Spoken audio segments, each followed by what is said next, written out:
Hi, my name is Dr. Elesa Zehndorfer, and I am one of the writers of a new book recently released by Routledge called Rethinking Leadership for a Green World. It's been edited by Dr. Andrew Taylor, and it's available from the Routledge website or from any good online bookstore. The purpose of this video is just to walk you through my chapter, which is entitled The Weaponization of Climate Change, Environmental Leadership in the Age of Trump. And basically what I've done is taken a really close look at a case study and looked at how climate change, or in this context, climate change denial, has been used as a political weapon in order to gain greater power, political power for a governing party. So what I would like to do is start with a question. Why did the Trump administration pull out of the Paris Climate Agreement in 2017? Why did they roll back Obama-era clean power plan policies? Why did they try to enable far more drilling in the Arctic? Well, the rationale behind most of this is that Trump rose to power very much off the back of a climate change denial agenda. And what we've seen in recent years, recent decades in fact, is that many political parties and administrations, specifically right-wing populist administrations, tend to run very successfully on an anti-science agenda. And what we're seeing more and more over previous decades is that science is becoming increasingly more and more at the front line when it comes for the fight for the truth, really, especially in an online world where social media is used to obfuscate, hide the truth, and sell false agendas, alternative facts, and alternative realities in the pursuit of political power. Now, what was very interesting to me when I was writing this book chapter was that around October 2020, when I first started writing this chapter, the leading science journal Nature actually came out with a real groundbreaking editorial that we've never seen before in this kind of publication. They'd taken an unprecedented step of publishing a consciously politically focused editorial. And they said this, they said science and politics are inseparable. And they also said that the conventions that have guided relationships between science and politics are under threat, and nature cannot stand by in silence. Now, the very reason that Trump was pulling out the Paris Climate Agreement in 2017, the very reason that Trump stood against vaccinations and tried to look for alternative remedies and so forth, was because he was playing very much to this anti-science agenda.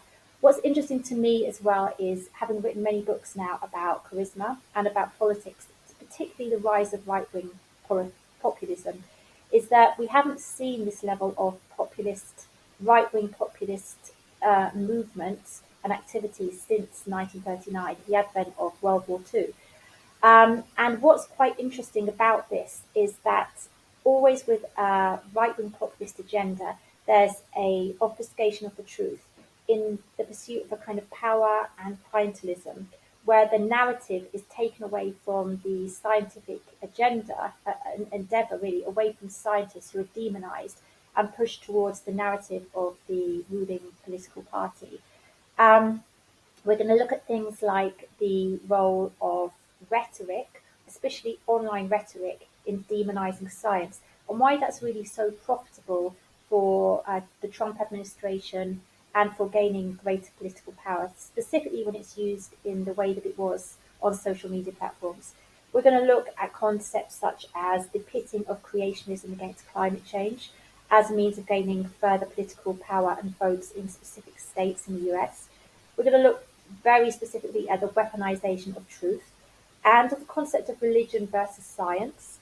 We're going to be looking at Max Weber's charismatic authority. There's obviously a lot of theories of charisma that we could call upon here, but I think Max Weber's charismatic authority is a very, very interesting theory, and it's one that we can apply in a very deep and complex kind of way to this kind of case.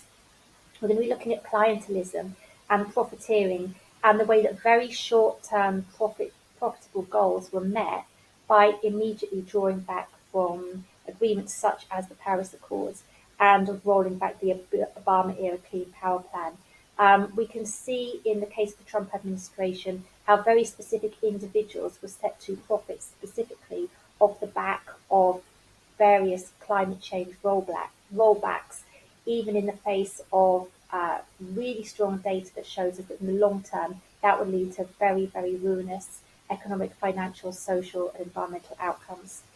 Um, the whole concept of controlling the narrative with alt facts and alt news is something that we're going to be looking at too. And I think ultimately what the chapter does is takes a kind of step back to say that when we're thinking about environmental leadership and a new way of looking at environmental leadership, what we have to do is look at the people who hold the money, who hold the power, who hold the decision making authority. And sometimes when we're thinking about right wing political games, when we're thinking about the short termism of these 4-year election cycles that we tend to have, we can see how short termist, clientelistic, profit based objectives and power based objectives often get in the way of us achieving any kind of meaningful long term environmental leadership success. And what it also stops us from doing is from taking seriously and giving enough weight to the words of the environmental scientists and the climate change scientists who really have the data to show us that the best possible profiteering we could make as a species is to take climate change seriously. So thank you for listening. If you're interested in hearing more, then I'll just tell you the name of the book again.